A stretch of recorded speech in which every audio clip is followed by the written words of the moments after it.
Hi, my name is Julia Brilliance and I created the magazine Brilliantre.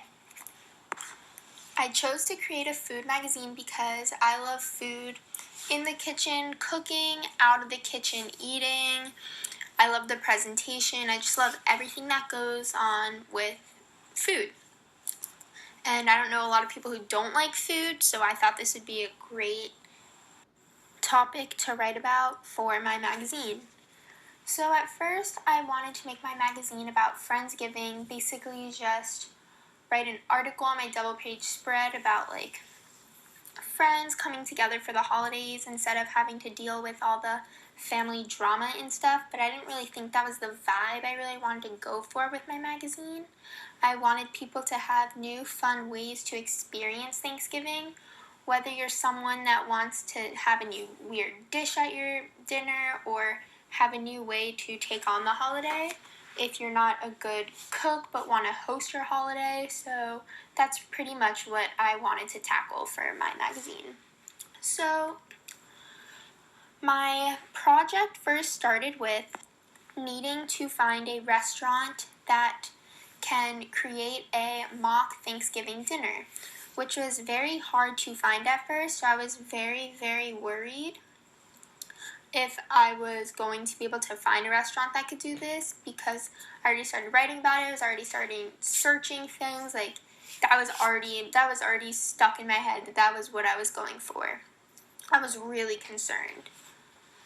But I stumbled upon Lucille's American Cafe on Yelp, which is a great app that I was using. It shows you all the food, all the ratings, pictures, menus, all that stuff, times when it's open. So I found Lucille's and they have all the traditional American foods. So I went in and I tried speaking to a manager, someone trying to set up a time I can come in and talk to them about creating a mock Thanksgiving. But no one was really friendly to me when I went in, which was kind of surprising because everything that I was obviously going to ask for them to create, I was going to obviously pay for. But no one was everyone just kind of gave me the cold shoulder.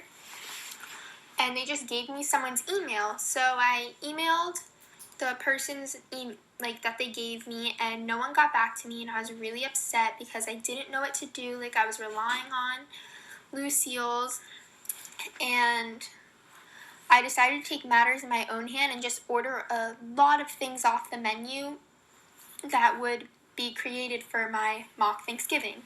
So instead of having a place where everyone can eat out, I changed the idea of my double page spread to a place where everyone can order for delivery or order for pickup for the holiday instead of eating out, bringing it in. So that's exactly what I did. I actually ended up talking to the owner when I went in there, and they apologized for not being able to communicate as fast enough, and they're like, if there's anything we can do, we're more than welcome to help you, let us know, we'll set up times and stuff, which was really, really nice of them, but it was kind of too late for that because I already changed the whole idea of my meal, which wasn't bad because it ended up working out very well for me. So I ordered all of the food, and there was a lot of food that I ordered. I didn't even realize how much food I ordered. So I got all the food, I brought it home, I prepped it all up, and I used 2 white boards to use for the background so it'd be easier to cut out the magazine's pictures on Photoshop. But so for my pictures, I was really, really, really nervous about them because with a food magazine, the most important thing is the photos themselves because that's how you engage the readers. It's not much titles and stuff like that. It's really just the pictures, and then if the picture looks that enticing to whoever's reading it, then they'll want to do more with the book instead of just skimming through it and putting it back up. So my food pictures came out great. I was also worried that I wasn't going to be able to get all of the pictures that I wanted and then go back and be like, oh no, I wish I took another one of these, because I wasn't going to just order another 2 pounds of turkey or another 10 10 ounces of cranberry sauce. So I really had to take a lot of pictures and get that out of the way so I didn't have to worry about anything like that, which I didn't, thank God. So during the making of my magazine, I decided to use a website called Jumag, which is a digital magazine distribution type of website that helped me edit my magazine and put it all together for my final project. The website was pretty easy to understand once I read tutorials and stuff like that. It wasn't, definitely my grandmother would not be able to find her way around it, but it wasn't too bad. One of my main problems on the magazine was actually figuring out what the different tools were for, because I tried at first to change the coloring of my text and I couldn't find it at first until I used there was a little chat on the side of the website that you could ask questions and a person will respond with an answer.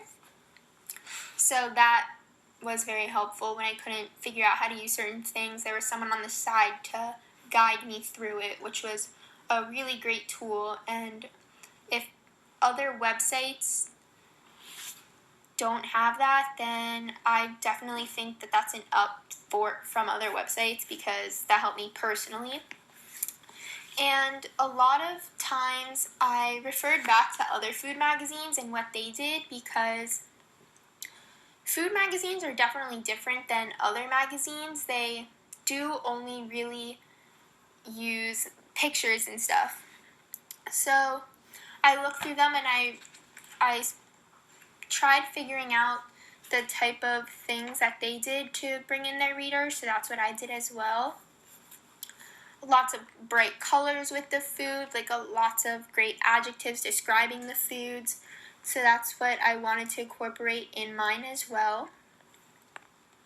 Also, the foods that I used in my magazine for my double-page spread, I wanted them to be the traditional foods, so I wanted to just have a little twist on the traditions for Thanksgiving, which is why I thought of just ordering in instead of having the whole mess and stuff like that, which I thought made mine different than other things that you may see in a magazine, instead of just full-on recipes and stuff like that. Also, during the layout of my magazine, I had a lot of issues between my double-page spread and my front page because of the different foods I was using. I was really worried that other foods would look more important than others and that the page was going to look like a mess because of all the different foods I wanted to incorporate onto the double-page spread that people can order from Lucille's. But I ended up playing around with it a lot, and last minute I found the perfect layout, which worked out great because I just felt like everything looked all over the place at first, and a white background was too boring. I couldn't find a background I liked using. I took pictures of like 20 different pieces of wood, different like dining room tables and stuff, and nothing really worked out till last minute when I was at a friend's house and I took a picture of like the wood on their table in their kitchen, and that's actually what I ended up using, surprisingly.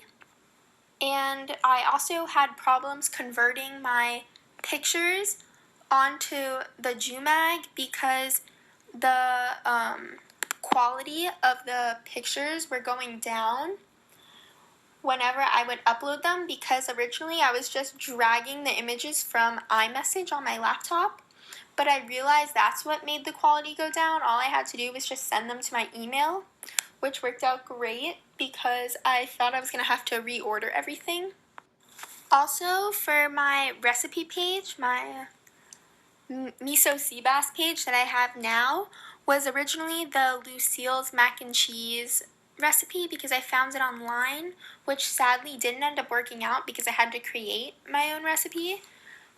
But I ended up figuring out that I wanted to do the miso because that's something I love making with my dad, and it's our recipe, and I don't really know one person that doesn't enjoy it, and I know that's something that people can have at their Thanksgiving meal that may be vegetarian or maybe kosher, something like that, where people can still eat and have something on the side during Thanksgiving. Also, I originally wanted to have my front cover have a picture of painted hands, kind of like turkeys when we were younger as kids that we would do. But the pictures came out awful. It looked really weird and not attractive, and I knew that was a major key for my magazine, so I decided not to end up doing that idea. But my front page ended up coming out well, even though I didn't end up using my original idea with the painted hands going in for the pie.